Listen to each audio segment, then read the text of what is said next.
Good morning, everyone. Good morning, Climate Heroes. Ako po ay si Camilo Orgawanon from Bukidnon, but now nandito ako sa Maynila working as a driver bodyguard. Pero ngayon, naging driver na lang, wala nang bodyguard. Joke. Um, ang unit sa Honda XR125 at nag-start ako naggamit ng GTO since 2016 April. April yon kasi.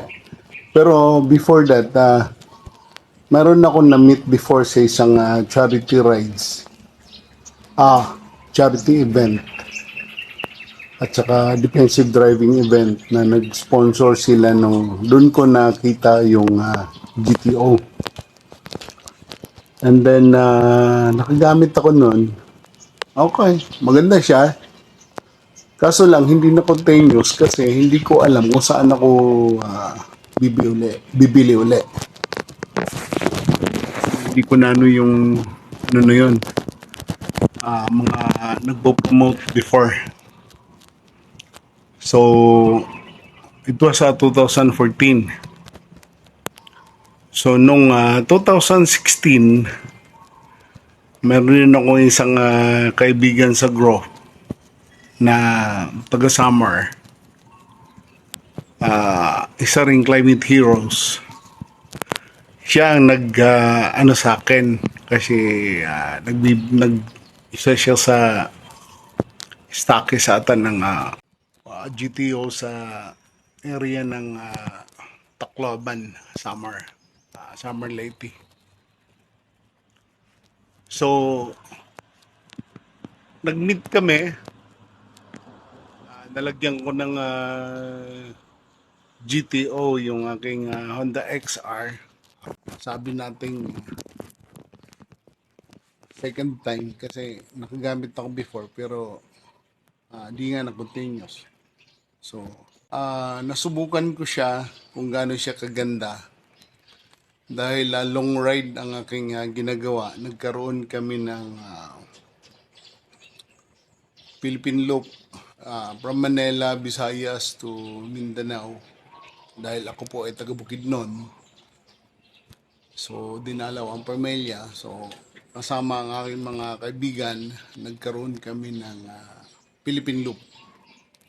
Inikot ang buong Pilipinas and within 18 days.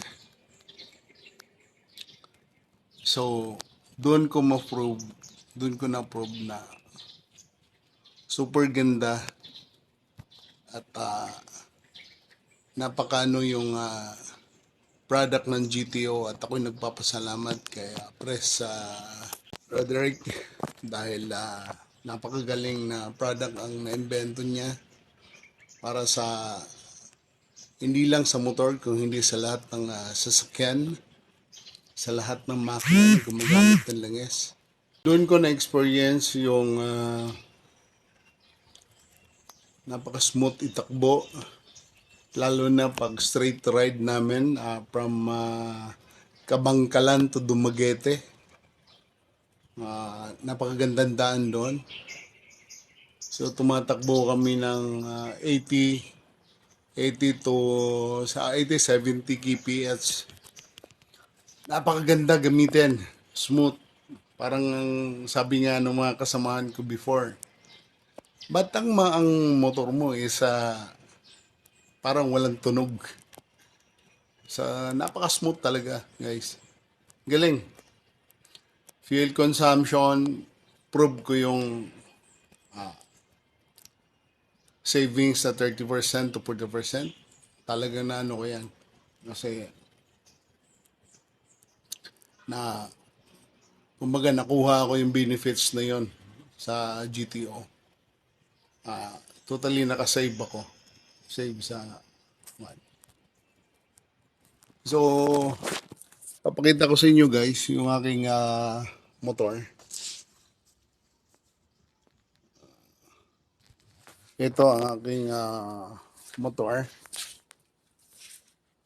Yan. Luma na siya kasi magti 10 years old na. Yan.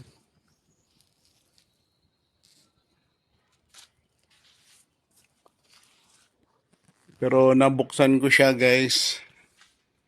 Mayroon din akong ginawang reels na binuksan ko lang siya para maipakita ko kung gaano kalinis ang makina.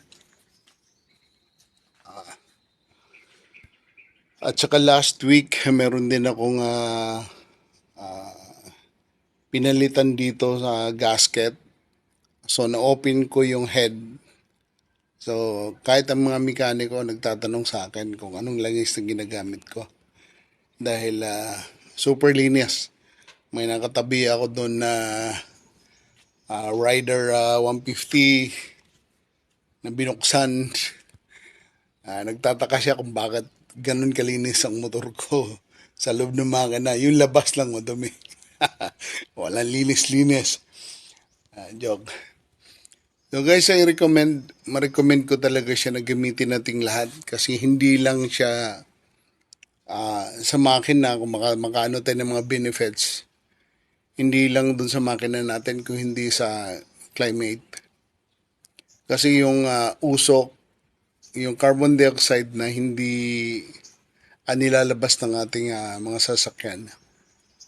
Totally guys, mawawala.